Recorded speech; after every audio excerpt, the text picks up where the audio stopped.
ළම්මෙක්ට කොහොමද දරු දුක දැනෙන්නේ? ඒක නම් ඇත්ත අයියේ. අපේ උන්ට සැප වැඩි. උන්ට දුකක් කියන දේ තේරෙන්නේ නෑ නෑ. ඕනේ නෑ. ඉස්කෝලේ හොඳම රිසල්ට් ගන්න ඕනේ ඔයා. මම තව මාසෙකින් එනවනේ. ඔයා පාඩම් වැඩ ටික කරගන්න. ඔයාට පුළුවන්. ඔයා දිනන්න. ඒක ගෑනුලගේ හිමව බාධා කළා කිව්ව මම අද උඹට කරන දේ බලපන්.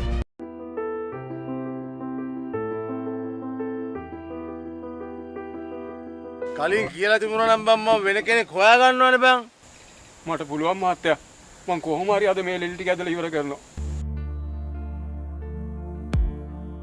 ඔය කාට කාටත් දවසක තේරෙයි හොරපූසිය තමයි මියෝ දෙන්න අල්ලන්නේ කියලා.